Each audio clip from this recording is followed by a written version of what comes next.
అందరికీ నమస్కారం. ఈ రోజు మనతో ఉన్నారు ప్రముఖ ఆధ్యాత్మికవేత్త, జ్యోతిష్య మరియు వాస్తు పండితులు బ్రహ్మశ్రీ గుండెపూరి శివసుధీర్ శర్మ గురువు గారు ఉన్నారు. మాట్లాడదాం. జై శ్రీరామ్ గురువు గారు. శ్రీమాత్రే నమః. శ్రీ గురుభ్యో నమః. గురుగారు, వారాహి నవరాత్రులు స్టార్ట్ అవుతున్నాయి. ప్రతి ఒక్కరు ఖచ్చితంగా వినియోగించుకుంటున్నారు. ఈ మధ్య కాలంలో మీరు కూడా ఒక కారణం అని చెప్పొచ్చు. బాగా బయటకు తీసుకువెళ్లారు వారాహి అమ్మవారి గురించి, అమ్మవారి ప్రత్యేకత గురించి. అలాగే మన టెంపుల్లో కూడా ప్రతి సంవత్సరం కార్యక్రమాలు జరుగుతూ ఉంటాయి. వారాహి అమ్మవారి ప్రత్యేకత చెప్పండి గురుగారు. ఆవిడ్ని పట్టుకుంటే అసలు ఎలా ఉంటుంది లైఫ్ మనకి? తప్పనిసరిగా ముఖ్యంగా వారాహి ఈ అమ్మవారి గురించి ఇటీవల కాలంలో తెలియనటువంటి వ్యక్తులు ఎవరు లేరు. ప్రతి ఒక్కరికి అమ్మవారు కనెక్ట్ అయిపోయింది ఈ 4-5 ఏళ్లలో. బాగా ముఖ్యంగా అమ్మవారి శక్తి తెలిసింది అందరికీ. ఆంధ్రాలో ఎలక్షన్స్ జరిగినప్పటి నుంచి మరీ ఎక్కువగా. అవును.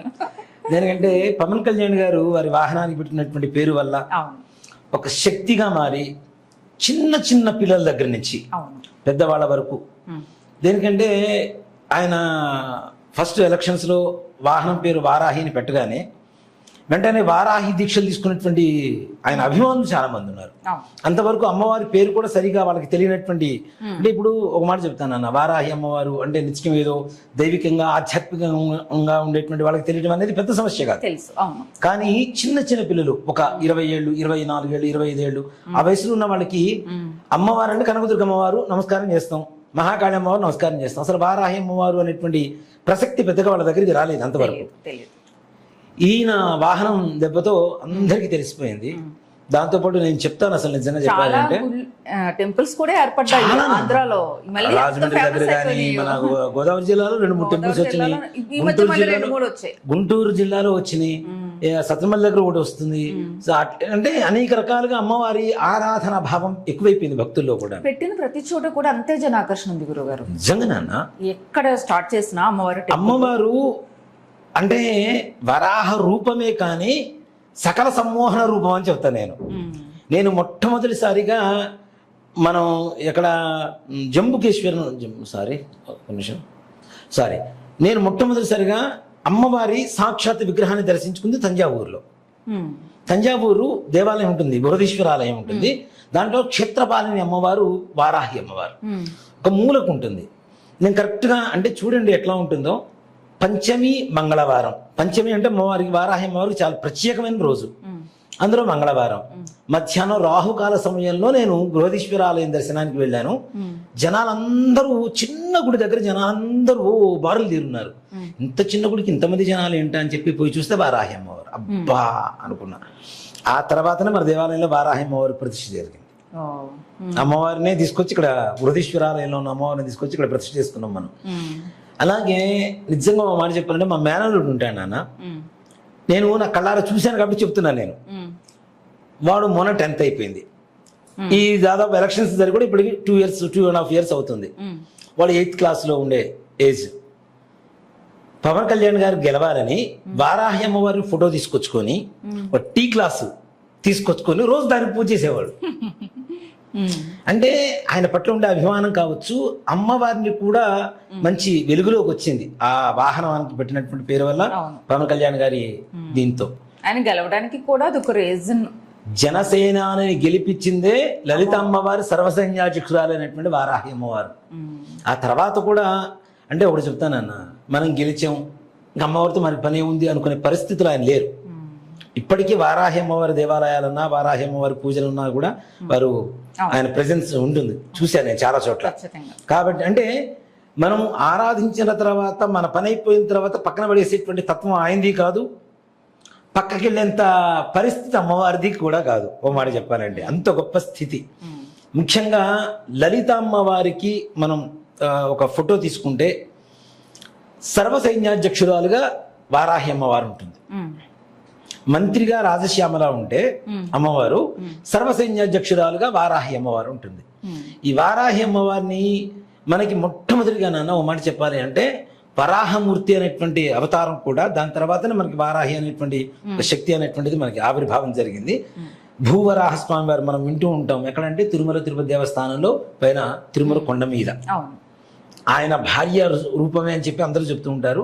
కానీ ఇక్కడ మనకి అమ్మవారి స్వరూపం లలితా సహస్రనామంలో స్పష్టంగా చెప్పబడుతుంది. వారాహి అమ్మవారు ఎలా ఉంటుంది అనేటువంటిది ఇటీవల కాలంలో నాన్న ఒక వీడియో చేసి పంపించారు ఒకళ్ళు. ఎంత అద్భుతంగా ఉందంటే అంత అద్భుతంగా ఉంది నాన్న. అంటే అమ్మవారి గురించి తెలుసుకొని ఇంకా ముందుకు వెళ్తూ అమ్మవారితోనే ప్రయాణం చేస్తున్నటువంటి వాళ్ళకు కూడా ఆ వీడియో చూస్తే అంత అద్భుతంగా అనిపించింది. ఆవిడ శక్తి ఎలా ఉంటుంది, ఆవిడ శక్తి ఎంతమంది సైన్యాన్ని కంట్రోల్ చేస్తుంది, ఎంత శత్రువుల్ని వినాశనం చేస్తుంది, ఎంత పకడ్బందీగా ఒక ప్లాన్ వేసుకుని ముందుకు వెళ్తుంది. ఆలోచన విధానాన్ని కూడా, అంటే శత్రువు ఆలోచనను కూడా ఒక కంట్రోల్లో పెట్టేసి వాడిని పక్కన పెట్టేస్తుంది అమ్మవారు. అంత శక్తివంతురాలుగా మనకి వారాహి అమ్మవారిని తీసుకోవచ్చు. దీంట్లో ముఖ్యంగా వారాహి అంటే చాలామంది ఆలోచించేది శక్తి స్వరూపం భయానకంగా ఉంటుంది, అమ్మవారికి పూజ చేయకూడదు అనేటువంటి ఒక ఆలోచన చాలా మందికి ఉంది. అది తప్పు. నేను చాలాసార్లు చెబుతుంటాను, అమ్మ ఎవరికైనా అమ్మే. కాబట్టి అమ్మవారిని అమ్మవారి స్వరూపంగా భావిస్తే అమ్మలాగానే మనం కరుణిస్తుంది, దాంట్లో అనుమానమేం లేదు. అంతేకాకుండా ముఖ్యంగా భూ వివాదాలు, అన్నదమ్ముల కేసులు కావచ్చు, ఒక్క జిల్లాల కేసులు కావచ్చు, అన్న జిల్లాల కేసు కావచ్చు, పురాతన చేస్తున్నటువంటి ఆస్తులు కావచ్చు, లేదంటే ఒకే స్థలం, ఇప్పుడు మనకున్నటువంటి సమస్యలు ఎక్కువగా ఇవే ఉంటాయి. ఒకే స్థలాన్ని 2-3 పేరుతో రిజిస్ట్రేషన్, డబల్ త్రిబుల్ రిజిస్ట్రేషన్లు కావచ్చు, అవి కోర్టులో తేలకపోవడం కావచ్చు. దాంతో పాటుగా ముఖ్యంగా తాకట్టు పెట్టినటువంటి స్థలాలు వెనక్కి తీసుకోలేకపోవడం కావచ్చు, అసలు తాకట్టు పెట్టవలసినటువంటి పరిస్థితి వరకు రావడం కావచ్చు. ఇవన్నీ భూ వివాదాలకు సంబంధించినటువంటివి. అంతేకాకుండా మరలా ఇంకొక్కసారి రైతన్నలను తలుచుకుందాం మనం. రైతులకి సవ్యమైనటువంటి మంచి సస్యశ్యామలమైనటువంటి పంటలు పండాలన్నా కూడా వారాహి అమ్మవారి. అలాగే ఇళ్ళు కొనుక్కోవటం అనేది, స్వగృహ యోగం అనేటువంటిది ప్రతి ఒక్కరి కళ. ఒక ఇల్లు ఉంటే చాలు అనుకునేటువంటి వాళ్ళు ఇప్పటికీ చాలా మంది ఉన్నారు నాన్న. ఇల్లు కట్టుకోవడం, కొనుక్కోవడం, అది అపార్ట్మెంట్ కావచ్చు, ఇండివిజువల్ హౌస్ కావచ్చు, ఏదైనా సరే, లేదా చిన్న స్థలం తీసుకుందాం. నిజంగా నాన్న మనకి హైదరాబాద్లో చూస్తే 30 గజాలు, 40 గజాలు, 20 గజాల్లో కూడా ఇళ్ళు ఉన్నాయి. 20 గజాల్లో కూడా ఇళ్ళు ఉన్నాయి. అంటే అది వాళ్ళ కళ. 20 గజాలైనా సరే మన సొంత ఇంట్లో మనం ఉంటాం. నిజంగా ఎంత అద్దెంట్లో ఉన్నా నెల 1వ తారీఖు రాగానే గుండెలో గుబురు మొదలవుతూ ఉంటుంది, అద్దె కట్టుకోవాలి తప్పనిసరిగా. అదే సొంత ఇంట్లో ఉంటే ఒక రకమైనటువంటి ఆనందం, స్వేచ్ఛ ఉంటుంది. అది సో అంతే కదా. అది అద్దెంట్లో రాదు మనకి. ఎంత డబ్బులు కడుతున్నా, ఎంత ఇది ఉన్నా సరే మనకు ఆ స్వతంత్రం, స్వేచ్ఛ అనేటువంటిది రాదు ఎక్కడా కూడా. కానీ అది కేవలం సొంత ఇంట్లోనే ఉంటుంది. ఈ సొంత ఇంటి కలగానే మిగిలిపోయేటువంటి వాళ్ళకు కూడా వారాహి అమ్మవారి అనుగ్రహం పరిపూర్ణంగా వాళ్ళకి ఫలిస్తుంది, దాంట్లో ఏమాత్రం కూడా అనుమానం లేదు. అలాగే అంటే నేను అంటున్నాను కాదు, ఒకరికి 3 కొడుకులు ఉన్నాను అనుకుందాం. 3 కొడుకులు 3 ఇళ్ళు ఇవ్వాలి. వారాహి అమ్మవారిని పూజించండి, వారాహి అమ్మవారిని గట్టిగా పట్టుకోండి. చాలామంది భయానకమైనటువంటి స్థితిలోకి జనాలు ఆలోచించడం తీసి పక్కన పెడితే దానికి కూడా కారణం ఎవరంటే మన యూట్యూబ్ సెక్షనే నాన్న. తెలిసి తెలియక ఇక్కడ మంచి విషయాలు తెలుస్తున్నాయి, దాన్ని తప్పుదారి పట్టించేవాళ్ళు చాలా మంది ఉన్నారు నాన్న. ఇక్కడ షణ్మతం అని చెప్పి 6 మతాలు ఉంటాయి నాన్న మనకి. ఆదిశంకరాచార్య స్వామి వారు షణ్మత స్థాపనాచార్యులు అంటాం మనం ఆయన్ని. ఆయన షణ్మతాల్లో శాక్తేయం అనేటువంటి మతం ఒక మతం. శైవం, వైష్ణవం, కౌమారం, సౌరం, గాణాపత్యం అంటే గణపతి, శాక్తేయం, ఈ 6 రకాల మతాలని ఆయన స్థాపించారు అని చెప్పి షణ్మత స్థాపనాచార్యులు అని చెప్పి ఆదిశంకరాచార్య స్వామి వారికి ఉండేటువంటి పేరు. అలాంటిది ఆయన ఇప్పుడు అది చెడు అయితే స్థాపించరుగా. మానవాళికి హిందూ ధర్మాన్ని మనకి ప్రసాదించి హిందువులుగా బ్రతకడానికి ఒక భిక్ష పెట్టినటువంటి ఆయన ఆ శాక్తేయ పద్ధతిని అయితే ఇచ్చేరుగా. అవునా? కాపాలికులు అనేటువంటి ఒక సెక్షన్ ఉంటుంది నాన్న. కాపాలికులు వాళ్ళు జంతు బలులు వాటితో చేసేవాళ్ళు, అందుకని వాళ్ళని విస్మరించారు ఆయన. జంతు బలులు అవి వద్దు అని చెప్పేసి దూరం పెట్టేశారు, విస్మరించారు ఆయన. ఆయన చెప్పినటువంటి 6 మతాల్లో, షణ్మతాల్లో తప్పనిసరిగా శాక్తేయం ఉంది. శాక్తేయం అంటేనే శక్తి దేవతలు అని అర్థం. అంత దేనికి నాన్న, వైష్ణవులైనా, శాక్తేయులైనా, గాణాపత్యులైనా, సౌర కుటుంబాన్ని పూజించేటువంటి వాళ్ళైనా, శైవులైనా తప్పనిసరిగా శివ పంచాయతనం అని ఒకటి ఉంటుంది నాన్న. 5గురు ఉంటారు. శివ పంచాయతనం అయితే శివుడు మధ్యలో ఉంటాడు, ఓ పక్కన అమ్మవారు ఉంటుంది, ఓ పక్క గణపతి ఉంటాడు, ఓ పక్క విష్ణుమూర్తి, ఓ పక్క సూర్యుడు ఉంటాడు. లేదు విష్ణు పంచాయతనం అంటే విష్ణుమూర్తి మధ్యలో ఉంటాడు. శక్తి పంచాయతనం అంటే అమ్మవారి మధ్యలో ఉంటుంది. గణపతి పంచాయతనం, గణేష పంచాయతనం అంటే గణపతి మధ్యలో ఉంటాడు. సౌర పంచాయతనం అంటే సూర్యుడి మధ్యలో ఉంటాడు. అంటే ఏది ప్రధానంగా తీసుకుంటే వాళ్ళ మధ్యలో ఉండి ప్రధానంగా పూజ చేస్తూ ఉంటాం. అట్లాంటి శివ పంచాయతనంలో అంటే శివ పంచాయతనం తీసుకుని ఏ పంచాయతనం తీసుకుని దాంట్లో అమ్మవారు ఉందిగా. అసలు అమ్మ లేకపోతే మనం ఎక్కడ ఉన్నాను నాన్న, సృష్టి లేదు కదా.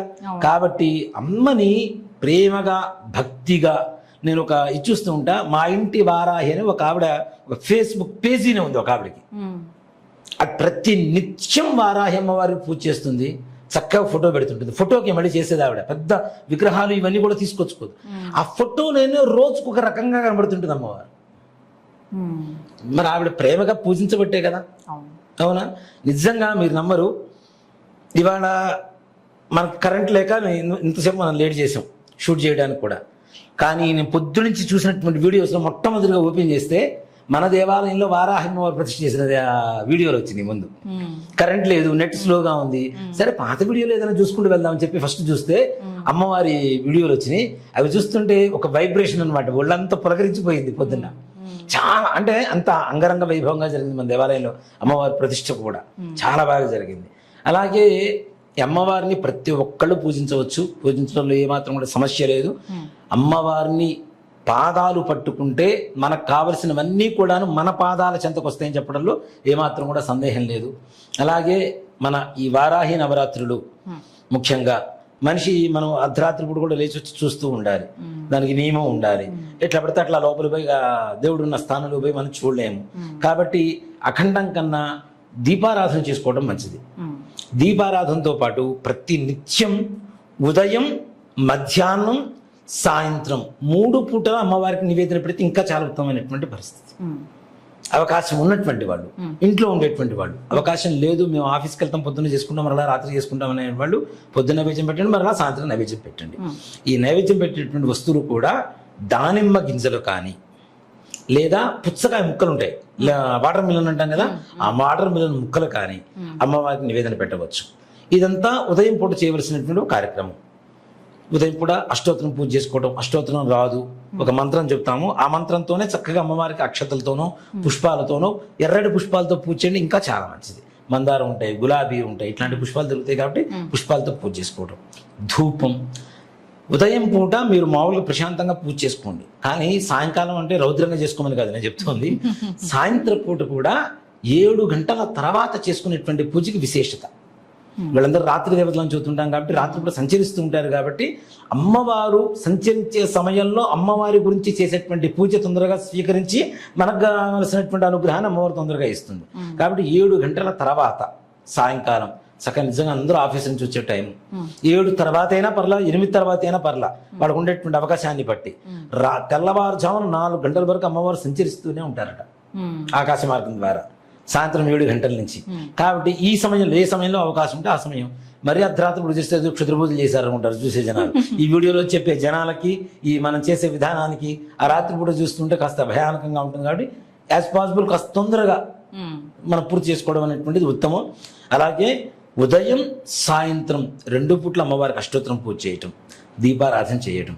సాయంకాల సమయంలో గుర్తుపెట్టుకోండి, మనకి చిన్న చిన్న కంద ముక్కలు దొరుకుతాయి నాన్న, చిన్న కంద ముక్కలు దొరుకుతాయి.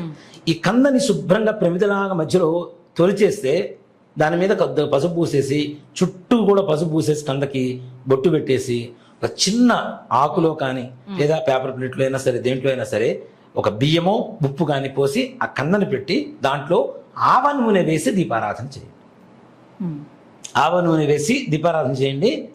ఆ కంద మూలం ఏదైతే అంటామో కందకి ఉండేటువంటి లక్షణం ఏంటంటే నాన్న, మనకి పెళ్ళప్పుడు కూడా ఈ బ్రహ్మముడి వేస్తాం కదా, బ్రహ్మముడి వేసేటప్పుడు కంద మూలమే కడతాం, చిన్న కంద పిలకలే కడతాం. ఎందుకు అంటే కంద ఎలా తీసుకొచ్చి భూమిలో పెట్టినా పిలక వస్తుంది, ఆ తత్వం ఉంటుంది. అందుకని అంటే సంతానం కలగాలని కంద మూలం కడతాం వివాహంలో మనం బ్రహ్మముళ్ళలో. అది పిలకలు వేస్తుంటుంది కదా, ఎక్కడ పెట్టినా కూడా పిలకలు వేస్తూనే ఉంటుంది కదా. కాబట్టి వీళ్ళు కూడా దంపతులకు సంతానం కలగాలని పెడతాం.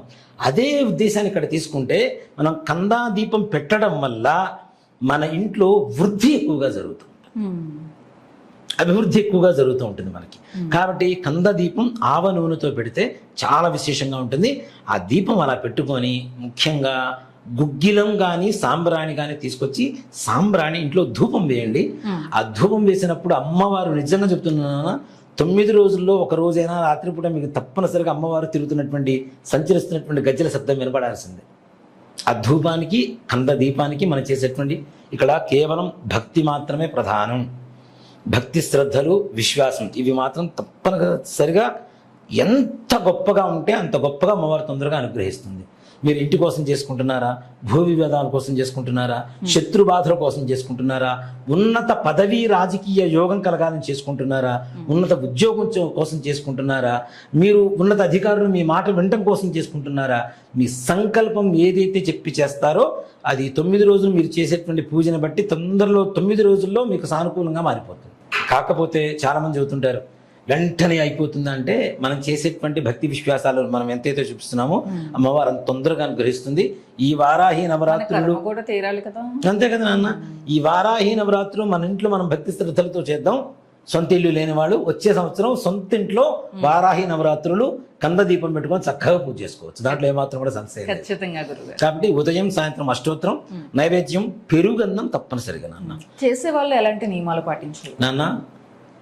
తలస్నానం తప్పనిసరిగా ప్రతిరోజు 2 పూటలా స్నానం, తలస్నానం, ఏకభుక్తం, ఒక పూట భోజనం, ఒక పూట అల్పాహారం. దీంట్లో గొప్పగా చెప్పాల్సింది ఏంటంటే మధ్యాహ్నం అల్పాహారం తినండి, రాత్రి పూజ అయిన తర్వాత భోజనం చేయండి, ఇంకా బాగుంటుంది. శరీరం కూడా మంచిగా అంటే ప్రశాంతంగా ఉంటుంది, బరువుగా లేకుండా. ఓ మాట చెప్పానంటే అలాగే మనకి భూతల శయనం, అవకాశం ఉన్నంత వరకు నేల మీద పడుకోవడం అనేటువంటిది ఉత్తమమైనటువంటి పద్ధతి. నేల మీద అంటే చాప వేసుకొని పడుకోవడం అనేటువంటిది బ్రహ్మచర్యం. ఇవి తప్పనిసరిగా. ఇంకొకటి కూడా ఇది దీక్షగా చేయండి. దీక్షగా చేసిన తర్వాత ఈ వారాహి మంత్రాన్ని ప్రతి నిత్యం మీరు జపం చేస్తూనే ఉండండి. అవకాశం ఉన్నంత వరకు 11 సార్లు, 21 సార్లు, 54 సార్లు, 108 సార్లు, 41 సార్లు మీకు అవకాశం ఉన్నంత వరకు జపం చేసుకుంటూ వెళ్తూ ఉండండి. తప్పనిసరిగా చాలా విశేషమైనటువంటి యోగం కలుగుతుంది నాన్న. ఈ జపం ఇప్పుడు వీళ్ళకి అష్టోత్తరం రాదు, ఈ మంత్రాన్ని తీసుకొని దాంట్లోనే పుష్పాలతో పూజ చేసుకోండి.